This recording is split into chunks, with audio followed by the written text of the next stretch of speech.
Wike's political grenade. David Mark did nothing for Otukpo in 8 years.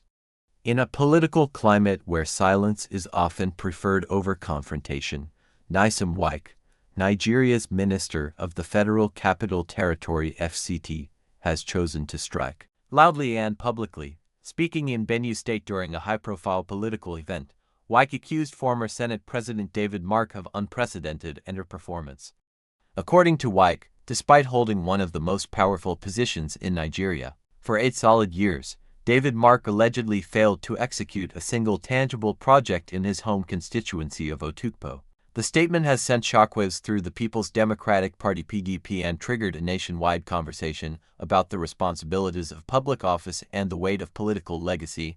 This accusation is not just a stray jab, it's a direct assault on the record of one of Nigeria's most respected political elders. David Mark, who served as Senate President from 2007 to 2015, is widely known for his influence in legislative reforms and for being a stabilizing force during turbulent political seasons. However, Wike's assertion challenges that legacy, raising questions about representation, accountability, and what exactly constitutes a successful tenure. In Wike's words, what did David Mark do for Otukpo? Nothing. He was Senate President for 8 years, yet no single project.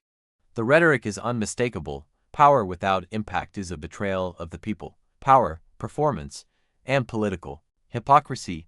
The Wike Dr. Wike's latest outburst plays directly into his growing role as a political disruptor, a figure willing to defy his party's internal codes of silence and speak to issues that many politicians would rather bury. Known for his unapologetic tone and political brinkmanship, Wike appears to be carving out a national persona as a voice for grassroots accountability.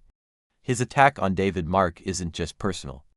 It's ideological. It reflects his broader critique of PDP elites who, in his view, have failed their constituencies while enjoying the privileges of high office.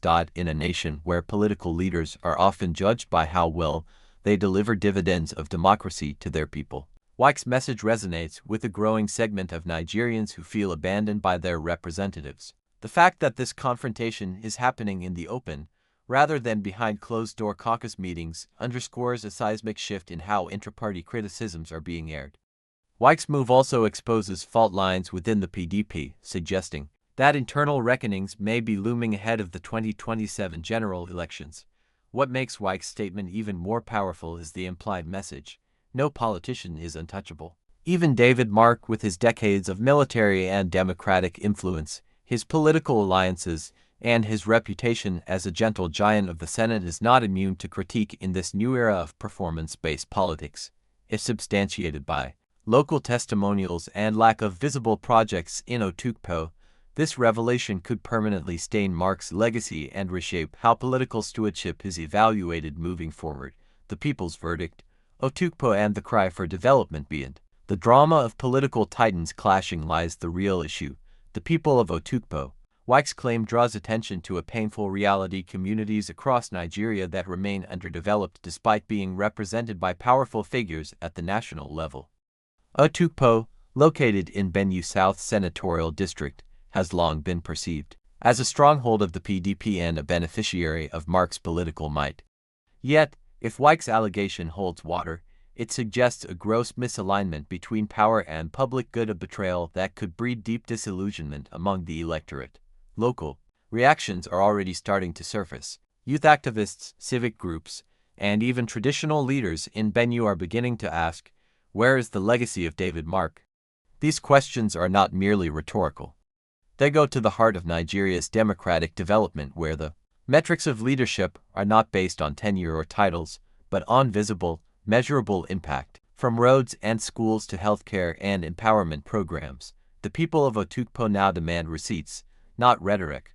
Wike's takedown of David Mark might be political theater to some, but it serves a much deeper civic function. It recenters the discourse around accountability, service delivery, and public trust. And as the 2027 elections approach, politicians across party lines would do well to note, the era of untouchable legacies is fading. The people are watching, and history is keeping score. Like and subscribe if you believe it's time for real accountability in Nigerian politics. Watch now to join the national debate. Should political titles mean nothing without tangible results? Drop your thoughts in the comments. Who's next on the list of power with no impact? Stay tuned, watch the full documentary right after the summary on this channel. One faction of DPDP now has headed for the ADC. Which faction? Yeah. Atiku faction? Look, former Vice President Atiku has led a faction of the PDP to ADC. Let's talk about a coalition that is on now. There's a coalition, and the move is to take on 2027. I put up a fight. What is the problem of the coalition? What did they say? Why are they doing coalition? They want to take out this current administration and come in. And you... Sorry? Because they feel that they are not doing enough. Fine. Let me just show me. I'll take them one by one. Now let me ask you. I heard the Dubai say to rescue Nigeria. Nigerians are angry. The man was Senate president. For how many times? 8 years. 2 times, 8 years. Is it not? Yeah. Nigerians were happy. Nigerians were happy when he was Senate president for 8 years. And there was no single project to Otukpo. Not one. He was flying with the helicopter to go to Otukpo. Nigerians were not angry then. Nigerians are only angry now. It's not correct. When Ruto was minister for 8 years, Nigerians were not angry. When Nigeria became indebted, Chinese loan, Nigerians were happy. It's now Nigerians are angry.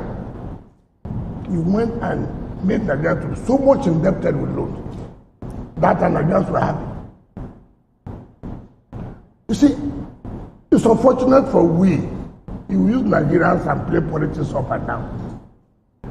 When you are angry with me, Nigerians are not happy.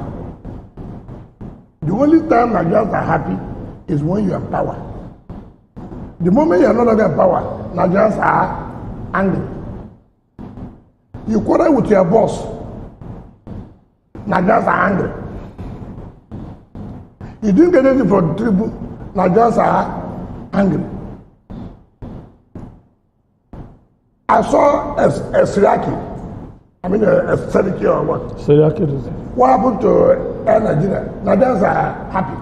That is Seriki. I mean, you said it yourself that you play politics with Nigerians. So what I'm saying, they are saying Nigerians are angry. They want to rescue Nigeria. So I'm asking this simple question. What happened to the Air Nigeria? The Nigerians were happy then. I'm coming. Well, I will take them one by one. When I met you, when we took heavy loan from China, things were well with Nigeria. Nigerians were not angry. Right? When they went to APC in 2015 and took over the reins of power in 2023, Nigerians are happy. So, but every opposition who that comes... Excuse me. Was it under Tinubu's government that banditry came? Was it under his government that banditry came? No. It was not under his government. What is he doing? To solving the problem he met. If you, I read what former Attorney General Maladi said, that not is so embarrassing. He was Attorney General. You know what happened in this country? Why are people thinking that Nigerians have become so foolish? That you use Nigerians all the time. Nigerians are angry. What is Nigerians angry? That you did not make it. This is a man who has just come for 2 years. You were Senate President for 8 years. Tamboy, you were Speaker for 4 years. What did you do to make Nigerians not to be angry? You were a governor in Sokoto State. Some people were happy and refused to elect the person you brought. What kind of politics are we playing? And it's even about the likes of Rahul Farek Boshola that were very close to the Mr. President. That's what I'm trying to say. When you quarrel with me, it's not going to resolve your problem with me. He said Nigerians are angry. When you are good with him, you never knew that Nigerians were angry. Honorable Minister. Look at those from River State. These are people whom I have defeated from 2015 to 2023. Nigerians are angry because I defeated him. Nigerians are angry. When you want to go to power, tell us if there are people who have not been in power in this country who are coming with such an idea. I can listen to them. But not people who were the ones at the head of affairs of this country for how many years?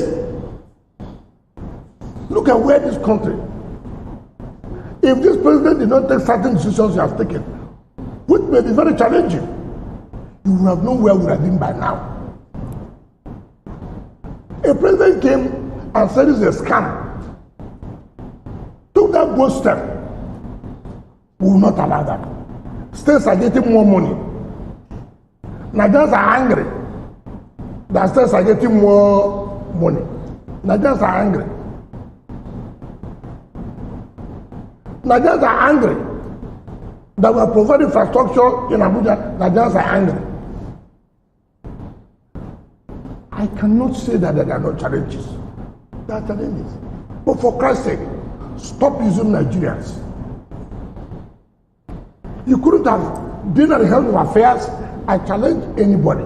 Today, I challenge anybody. When you were there, what contribution did you make? History will hold you responsible. You were in social position. What was the contribution to making sure that where we are today, we are not there? Yes, I'm curious, the reason... you see,